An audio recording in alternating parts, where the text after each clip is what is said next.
মৰমৰ ছাত্ৰ-ছাত্ৰীসকল, আজি আমি ইংলিছ গ্ৰামাৰত পাৰ্টছ অফ স্পীচ আৰম্ভ কৰিম। এতিয়া পাৰ্টছ অফ স্পীচ কি হয়নো? তোমালোকে এই বাক্যকেইটালৈ মন কৰিবা। We live in Assam. Sunita is a good girl. Haran is a sincere walker. The sun rises in the east. He put the book on the table. এইবিলাক কি হয় বাৰু?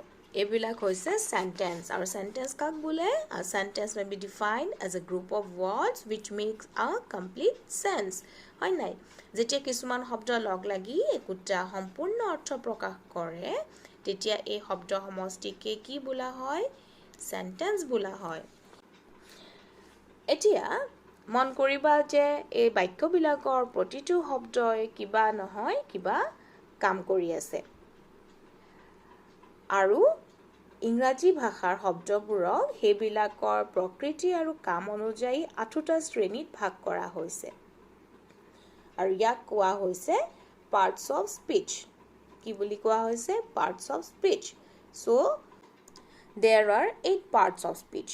And they are noun, pronoun, adjective, verb, adverb, preposition, conjunction, and interjection. আকৌ এবাৰ কৈ দিছোঁ কি হয় parts of speech?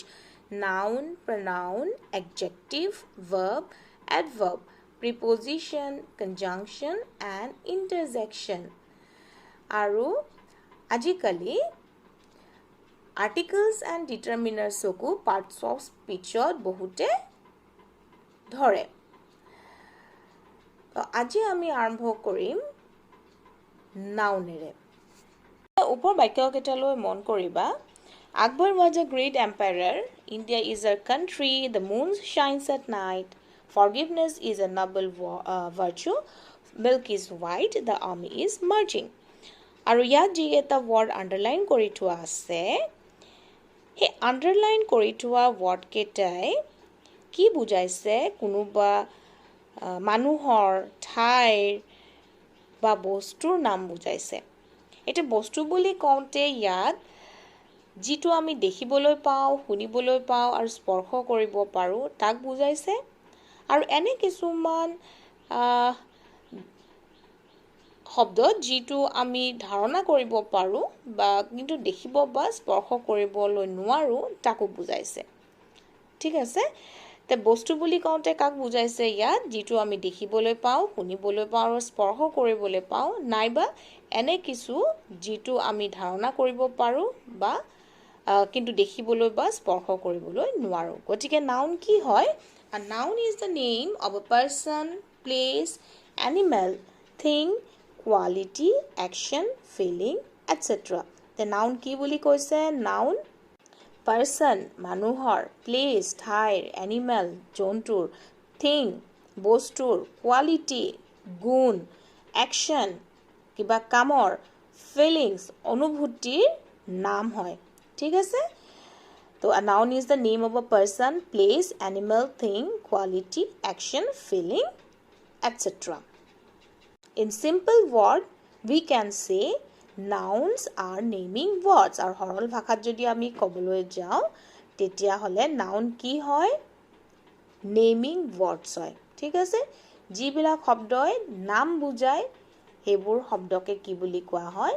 Noun বুলি কোৱা হয়। একেবাৰে সৰল ভাষাত। Now let us read these sentences. ঠিক আছে? আমি এই বাক্যবিলাক পঢ়ি চাওঁ আহাচোন। Anil is a cunning boy. My mother is an old lady. Mohan and Mala are friends. Anita's brother is a doctor. The postman brought me a letter. Mr. John is an able teacher. তো ইয়াত যিবোৰ শব্দ boldত লিখা আছে, bold মানে চাবা কোলা কোলা ডাঙৰকে দিয়া আছে, all the words in the bold type are the names of person. ইয়াতে যোনবোৰ boldত লিখা আছে সেইবোৰ কি হয়? মানুহৰ কি হয়? নাম হয়। Anil, boy, my mother, lady, Mohan, Mala, friends, brother, doctor, postman, letter, Mr. John, teacher. এইবিলাকে কি বুজাইছে? মানুহৰ নাম বুজাইছে। ঠিক আছে? Now number B লে আহোঁ আমি। Read these sentences and observe the words in bold type. Ji boldot लिखा আছে साबा. Our school is near the bus stop. Kolkata is a very large city. Lions and tigers live in forest. Your house is on the roadside. Paris is the capital of France. The river flows through a narrow valley. তো ইয়াত যিবোৰ bold, ঠিক আছে, শব্দ boldত লিখা আছে সেইবোৰ কি হয়? ঠাইৰ নাম হয়. All the words in bold types are the names of places. এইবোৰ কি হয়? ঠাইৰ নাম হয়. তাৰপিছত চোৱা number C. Cows live on grass. Tigers and lions kill deer and hares. The sheep is a meek animal. Mrs. Duck keeps hens and ducks. তো ইয়াত যিকেইটা boldত দিয়া আছে cows, tigers, lions, deer, hares, sheep, animal, hens আৰু ducks. এইবোৰ কি হয়? সকলোবোৰ জন্তুৰ নাম হয়, animalsৰ নাম হয়. হয় নাই? এতিয়া আমি number D লৈ আহোঁ. My books are on the table. The pen is in the ink pot. Pictures and charts are hanging on the wall. She has brought a ribbon and a hairpin.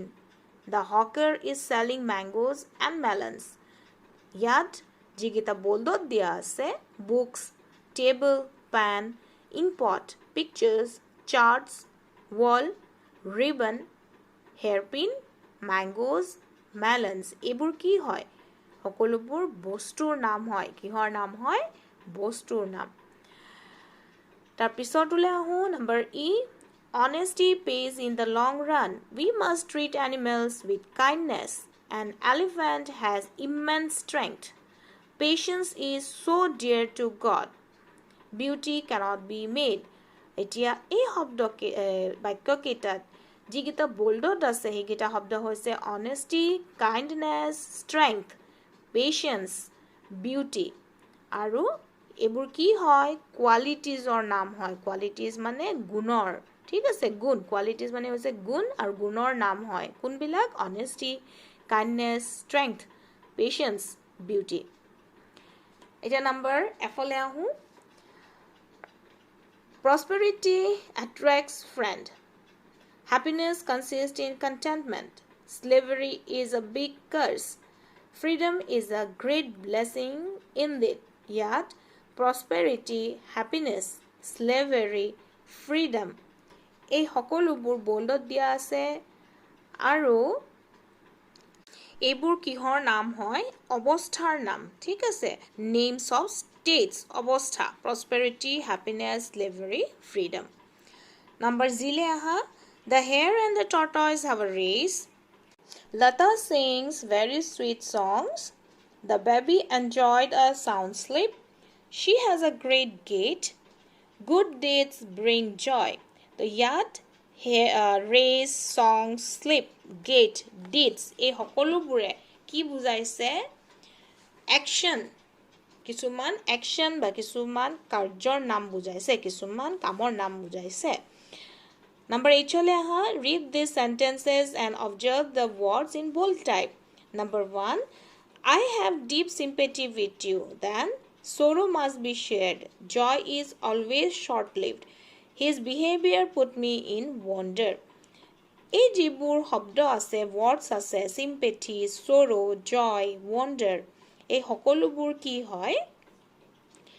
feelings, feelingsৰ নাম হয়. ঠিক আছে, feelings মানে কি? তোমাৰ অনুভূতি. ঠিক আছে, তো feelingsৰ নাম কোনবিলাক হয়? sympathy, sorrow, joy, wonder এইবিলাক. তো এনে ধৰণৰ যিবোৰ word হয়, ঠিক আছে, এনে ধৰণৰ wordবিলাকো কি হয়? noun হয়. তে আমি কি বুজিলো এই গোটেই এক্সাম্পলখিনিৰ পৰা? যে noun is the name of a person, place, animal, thing, quality, action, feeling, etc. ঠিক আছে, এতিয়া তোমালোকে এই ভিডিঅ'টোকে আকৌ দুবাৰমান চাবা আৰু এক্সাম্পলছবিলাক ভালকে মন কৰিবা আৰু তাৰপিছত মই যিটো এক্সাৰসাইজ দিম সেই এক্সাৰসাইজটো কৰিবলৈ চেষ্টা কৰিবা. ইয়াত তোমালোকে কি কৰিব লাগিব? এক্সাৰসাইজটোত যিখিনি সেন্টেন্স দিম তাত তোমালোকে নাউনখিনি আন্ডাৰলাইন কৰিব লাগিব ঠিক আছে গতিকে ৰৈ নাথাকিবা ভিডিঅ'টো ভালদৰে চোৱা বুজা আৰু এক্সাৰসাইজটো কৰিবলৈ আৰম্ভ কৰা